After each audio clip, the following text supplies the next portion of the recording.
My channel. So guys, आज है हमारा डे 4 एडवांस इंग्लिश कोर्स का। सो गाइस, आज का टॉपिक है हमारा डिटर्मिनेंट्स, जिसका डिटर्मिनेंट्स को हम सीखने वाले हैं इन आलूओं से, इन प्याज से, इन टमाटर से, इस जूस से, इस चीनी से। आपने देखा कि आज हम आलू, टमाटर, प्याज, जूस और चीनी से डिटर्मिनेंट्स का कॉन्सेप्ट इजी से समझने वाले हैं, जिसको सीखने के लिए पहले हमें जानना पड़ेगा कि डिटर्मिनेंट्स होते क्या है। डिटर्मिनेंट्स वो होते हैं जो नाउन के बारे में इंफॉर्मेशन बताते हैं। जैसे मैंने बोला कि मुझे चीनी चाहिए, ठीक है, तो सिंपली मैंने बोला चीनी चाहिए। आप दुकानदार से बोलोगे कि मुझे चीनी चाहिए, तो आपसे पूछेगा ना कितनी चाहिए, हाउ मच, तो आप बोलोगे कि आ फ्यू, उसके हिसाब से। तो इसीलिए यहाँ पर नाउन की इंफॉर्मेशन बताते हैं कि वो कितना है, क्या है, उसको हम डिटर्मिनेंट्स कहते हैं। तो फर्स्ट डिटर्मिनेंट्स पढ़ते हैं, जिसका है क्वांटिटीज़ वाला, ठीक है, जिसमें क्वांटिटी हमको दिखाई जाती है, इसको हम क्वांटिटीज़ डिटर्मिनेंट्स कहते हैं, जिसमें हमारे दो आते हैं, आ फ्यू और आ लिटिल। इसका कॉन्सेप्ट बहुत ईजी है, इसको हम समझने वाले हैं। आ फ्यू तब यूज़ करते हैं जब काउंटेबल नाउन होता है, और काउंटेबल नाउन तो होता है बट वो इतनी अमाउंट में होता है जिससे कि हम उस चीज़ से मतलब अपना काम कर सकते हैं, मतलब पॉजिटिव वे में। जैसे मैंने बोला कि आई हैव आ फ्यू टमाटर फॉर आज रात की क्या कहते हैं, आज रात की सब्जी के लिए। तो मेरे पास सफिशियंट अमाउंट में टमाटर है, बट भले कम है पर इससे मेरी सब्जी बन सकती है, तो इसके लिए हम आ फ्यू यूज़ करते हैं, ठीक है। और आ लिटिल में क्या होता है, अनकाउंटेबल नाउन के लिए यूज़ किया जाता है। जैसे आ लिटिल का यूज़ अनकाउंटेबल नाउन के लिए यूज़ किया जाता है, बट ये थोड़ा सा मतलब अनकाउंटेबल होता है, बट ये इतना सफिशियंट होता है कि जिससे मेरी आज की चाय बन सकती है। जैसे मैंने बोला I have uh little sugar, जिससे मेरी चाय तो बनी सकती है ना, तो उसके लिए हम आ लिटिल यूज़ करते हैं। इसका एक एग्जाम्पल लेते हैं, जैसे कि I have a few flowers in my garden, मेरे गार्डन में कुछ फ्लावर्स हैं, मतलब इतने फ्लावर्स हैं कि आपको दिख सकते हैं। मैंने तो ऐसा नहीं बोला मेरे गार्डन में बहुत कम फ्लावर है, ऐसा तो नहीं बोला ना, मतलब मैंने ऐसा बोला, पॉजिटिव वे में बोला कि I have a few flowers in my garden, ठीक है। जैसे आ लिटिल का एग्जाम्पल हो जाता है, I have a little time on Sunday, मेरे पास संडे के दिन थोड़ा सा टाइम होता है, मतलब सफिशियंट है, उतना टाइम, इतने टाइम में हम दोनों बातें कर सकते हैं वाला टाइप का, ठीक है। अब हम इसका दूसरा चलता है, जिसमें होता है फ्यू और लिटिल। तो फ्यू और लिटिल कहाँ पर लगता है, ये आपके नेगेटिव वे में। जैसे कि मैंने बोला कि यार I have a few tomato मतलब टमाटर, तो नेगेटिव वे में लगता है आपका, ठीक है। जैसे मैंने बोला I have a few tomato, ठीक है, क्योंकि मेरे पास एक ही टमाटर है ना, फ्यू मतलब बहुत कम है, जिससे कि मेरी सब्जी भी नहीं बन सकती।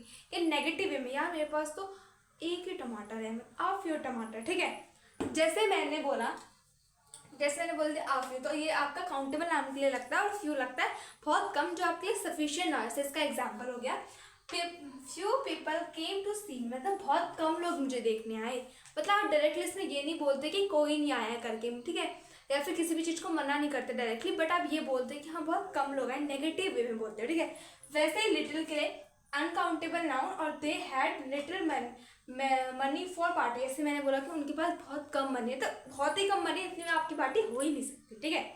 जैसे आपको एग्जाम्पल देती हूँ, जैसे मैंने बोला I have a little juice, देखो इसमें इतना कम पानी है, वैसे जूस बोली, I have a little water, मतलब इतना कम पानी है कि इससे मेरी प्याज भी नहीं भूज सकती, ठीक है। तो इसके लिए हम लिटिल और आ लिटिल का आप कॉन्सेप्ट अच्छे से सीख चुके, तो आप चलते हैं हमारे आगे के डिटर्मिनेंट। सो गाइज, हमारा जो अगला डिटर्मिनेंट है वो आपका एनी मतलब कोई भी चीज़, और ये किसी भी स्पेसिफिक चीज़ के लिए नहीं लगता, ये अनस्पेसिफिक चीज़ को दिखाता है। जैसे मैंने बोला, ये काउंटेबल के लिए भी लग जाता है, अनकाउंटेबल के लिए भी लग जाता है, प्लुरल के लिए भी लग जाता है, सिंगुलर के लिए, मतलब ये सब के लिए लग सकता है, ठीक है। और ये मतलब मेनली ये ऐसे टाइप के सेंटेंस में यूज़ है, जैसे कि इंट्रोगेटिव, मैं किसी को क्वेश्चन पूछ रही हूँ, और नेगेटिव मतलब नेगेटिव वाले सेंस में इसका यूज़ किया जाता है, और इंट्रोगेटिव की उस टाइप के सेंटेंसेस में इसका यूज़। जैसे मैंने बोला कि do you have any friends in London, क्या तुम्हारे कोई दोस्त हैं लंदन में, ठीक है। तो वो मतलब कोई स्पेसिफिक नहीं है, अनस्पेसिफिक है, मतलब कितने भी हो सकते हैं, एक हो सकता है, दो होता है, 1000 हो सकता है, कुछ भी नहीं हो सकता, ठीक है। तो गाइस, ये हमारा एनी का कॉन्सेप्ट है। अब हम आगे चलते हैं हमारे अगले डिटर्मिनेंट। सो गाइस, अब हमारे आगे के डिटर्मिनेंट्स है, जिसमें है मच और मैनी, जिसका बहुत जगह पर ज़्यादा यूज़ किया जाता है। तो गाइस, हमारा मच यूज़ किया जाता है फॉर सिंगुलर अनकाउंटेबल नाउन के लिए। सिंगुलर हो और अनकाउंटेबल नाउन हो, और मच और मैनी का मतलब होता है अ लार्ज क्वांटिटी, मतलब जो क्वांटिटी है वो ज़्यादा है, ठीक है। और मैनी का यूज़ किया जाता है प्लूरल अनकाउंटेबल नाउन के लिए, ठीक है। जैसे इसका एग्जाम्पल हो जाएगा, there is not much light in this room, there is not much light in the room, ठीक है। लाइट आपका आ गया, सिंगुलर है और अनकाउंटेबल नाउन है। और यहाँ पर कि जैसे मैं बोल रही कि यहाँ पर मच लाइट मतलब ज़्यादा लाइट नहीं है, लार्ज अमाउंट में यहाँ पर लाइट। सो गाइस, जैसे लाइट क्या है, यहाँ पर ज़्यादा अमाउंट में नहीं है, लाइट आपका अनकाउंटेबल नाउन है, इसलिए आपका यहाँ पर मच यूज है। मैनी आपका यूज है प्लूरल अनकाउंटेबल नाउन के, जैसे मैंने बोला मैनी पीपल कम टू सी मी, यहाँ पर काउंट मतलब इतने, मतलब जो लोग आए थे, मतलब जो मतलब काफ़ी लोग, मतलब कि मच और मैनी का होता है लार्ज क्वांटिटी में यूज़ किया जाता है। मैंने बोला कि काफ़ी लोग मुझे देखने के लिए आए थे, ठीक है। और मतलब वो इतने लोग थे कि मैं उनको गिन सकती हूँ वाला, तो मैंने इसमें यहाँ पर काउंटेबल है पीपल को ले लिया है, ठीक है। अब हम आगे चलते हैं। जैसे हमारा आगे आता है आपका सेवरल, तो सेवरल क्या मतलब ज़्यादा, वेरियस, अनेक चीज़ों के लिए यूज़ करता है, अनेक के लिए यूज़ किया जाता है। जैसे इसका बेसिकली उसके लिए यूज़ किया जाता है जहाँ पर 2 और 3 से जो चीज़ें हैं वो ज़्यादा होती है, मोर देन 2 and 3, ठीक है। ऐसे मैंने बोला he gave me several gift, उसने मुझे सेवरल गिफ्ट दी, मतलब कि लाखों करोड़ भी नहीं दिए, सेवरल मतलब 2 या 3 से ज़्यादा ही थे, मतलब जितने भी गिफ्ट, ठीक है। अब आगे जो हमारा आता है वो आता है lots of. So guys, a lots of का यूज़ हमारा प्लूरल काउंटेबल और सिंगुलर अनकाउंटेबल में इसका यूज़ किया जाता है। जैसे example, that is a lot of money, it is a lot of money, ये बहुत ज़्यादा मनी है, ठीक है। तब थोड़ा सा मतलब ज़्यादा ही के लिए यूज़ किया जाता है लॉट्स ऑफ, ठीक है। अब हम आगे चलते हैं हमारे आगे डिटरमिनेंट्स। अब आगे चलते हैं, आगे हमारा अ लार्ज अमाउंट ऑफ या फिर आ ग्रेट डील, ये दोनों एक ही होते हैं। इनका यूज़ हमारा अनकाउंटेबल नाउन, जो हमारा मोर फॉर्मल मतलब ज़्यादा फॉर्मल्स के लिए यूज़ किया जाता है। जैसे a large number of people did not know me, जैसे मैंने बोला कि अ लार्ज नंबर मतलब ज़्यादा नंबर पर जो लोग हैं वो मुझे नहीं जानते हैं, ठीक है। अगर आप इस वीडियो को शेयर कर दोगे सारे लोगों के पास, सब्सक्राइब करोगे, तो लोग मुझे जानने लग जाएंगे। तो गाइस अब आगे चलते हैं। प्लेंटी ऑफ का मतलब होता है कि इनफ को दिखाता है, जैसे मैंने बोला, हाँ मतलब इनफ को दिखाता है। और इनफॉर्मली इसका यूज किया जाता है सिंगुलर अनकाउंटेबल के लिए और प्लूरल काउंटेबल। जैसे मैंने बोला द थर्मस कैन होल्ड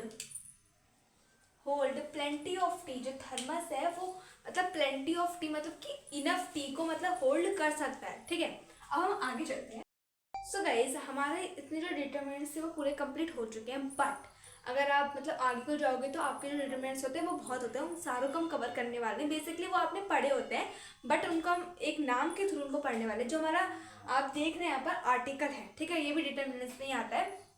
तो आर्टिकल की मैंने एक सेपरेट वीडियो डाली है, वो आपको देख लेना अगर आपको डिटेल में समझना है। वैसे मैं आपको ऊपर ऊपर से समझाती हूँ। जैसे आप ए का यूज़ करते हो, क्या कहते हैं, जहाँ पर क्या कहते हैं, ए का यूज़ आप तब करते हो जब हम कॉन्सोनेंट साउंड आता है किसी भी चीज़ में, ठीक है। और एन का यूज़ आप तब करते हो जब वॉवल साउंड आता है। और दा का यूज़ तो किसी भी स्पेसिफिक चीज़ के लिए होता है।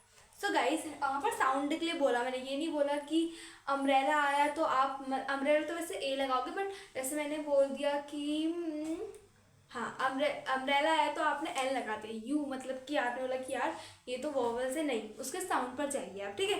अब हम आगे चलते हैं। ये आर्टिकल आपको अच्छे से समझना है तो मैं नीचे इसकी मतलब जो फोटो आपको दिख जाएगी, तो आप उसको वो देख लेना, वो मेरे चैनल में ही है जहाँ पर मैंने फ्री 10 डेज का इंग्लिश कोर्स किया था उसमें। अब हम आगे चलते हैं। सो गाइज, अब हम पढ़ने वाले प्री डिटर्मिनेंट्स, जो डिटर्मिनेंट्स के अंदर ही आते हैं। जैसे जिसमें हमारे इंडेफिनिट आर्टिकल आ गया ए और एन, एडजेक्टिव आ गया किसी की तारीफ करने वाला, और नाउन आ गया, लवली और प्लेस आता है। इनको हम बोलते हैं प्री डिटर्मिनेंट्स, ठीक है। जिसमें आपके आते हैं वर्ड, सच, क्वाइट और रेदर। वर्ड का यूज़ किया ऐसे मैंने बोला कि यार व्हाट अ नाइस डे, या फिर व्हाट अ नाइस पीपल, तो मतलब बढ़िया टाइप का, ठीक है। सच मतलब कि बहुत अच्छा वाला, और मतलब क्वाइट मतलब कि मतलब जैसे मैंने बोला कि यहाँ पर it was a quite nice, मतलब अच्छा वाला नाइस, मतलब ठीक ठाक वाला, ठीक है। और रेदर तो वैसे भी ठीक ठाक ही होता है। जैसे मैंने बोला कि यहाँ पे ऐसे आपके एग्जाम्पल है, it is a rather a small house, मतलब जो हमारा जो पहले हाउस था उससे छोटा है, बट मतलब ठीक ठाक है, काम चला हुआ, ठीक है। जैसे मैंने बोला he is such a nice teacher, इतना अच्छा टीचर है वाला नाइस टीचर, ठीक है। व्हाट अ लवली डे, क्या बढ़िया दिन था यार। और it is a rather a small house, ये जो हाउस है वो थोड़ा सा छोटा था, पहले वाले से कंपेयर में छोटा, बट ठीक ठाक है, ठीक है। सो गाइज, अब हम पढ़ते हैं आगे के। उसके बाद आता है हमारा डेमोस्ट्रेटिव डिटर्मिनेंट, जिसमें हमारे दीज, दैट, दीज, दोज आते हैं। जिसका यूज़ आपने पहले मतलब आपको आता ही है बेसिकली। तो ठीक है, हमने बहुत जगहों पर इनका जो सीखा भी है, जब हमने बेसिक इंग्लिश कोर्स हम जब कर रहे थे वहाँ पर हमने सीखा है। वो एग्जाम्पल जैसे इज दिस योर हाउस, क्या ये तुम्हारा घर है। These days are long gone, जो ये दिन है बहुत लंबे जा रहे हैं। ठीक है, अब हम चलते हैं हमारा जब पोजेसिव वाले होते हैं, जो इसमें मे, योर, और ये आपको आता ही है। जो प्रोनाउन वाली वीडियो में जब बनाऊंगी आप उसमें अच्छे से क्लियर हो जाएगा, बट आपको इसका मेनली यूज आता ही है। ठीक है, उसके बाद हमारा लास्ट है but not the least, distributive वाले, जिसमें each, every, all, half, both, either, neither. आपको इसका मतलब पता ही नहीं, मैं दोबारा बताती हूँ। ईच मतलब क्या होता है कि एक में से, ईच कोई सा भी एक। ठीक है, एवरी मतलब सारा, और मतलब तो सिर्फ सभी वाला आ जाता है। हाफ मतलब कि आधा, बोथ मतलब दोनों, ईदर मतलब ये या ये, नीदर मतलब दोनों, कोई भी नहीं। ठीक है, सो गाइज ये आपके जो डिटर्मिनेंट्स है वो पूरे हो चुके हैं। I hope you like this video. So guys मेरे अभी इंग्लिश से एग्जाम चल रहा था, एंड देन मैंने इसको खुद से पढ़ा, एंड देन मैंने सोचा कि इसकी वीडियो जल्दी से बनाते हैं जिससे कि मेरा अच्छे से रिविजन हो जाएगा। और अगर ये मेरे क्लासमेट्स हैं, अभी तो हाफ ईयरली हो रहे हैं हमारे, फाइनल में आपके लिए बहुत हेल्पफुल रहेगा। तो आप इसको देखना और ज़्यादा से ज़्यादा लाइक करना, शेयर करना, और आपको हम मिलते हैं एक नए डे में एक अच्छी सी नई वीडियो लेके, जिसमें आपकी जो इंग्लिश है वो बहुत बूस्ट हो जाएगी। तब तक के लिए मिलते हैं आपको नेक्स्ट वीडियो से। Bye, thank you.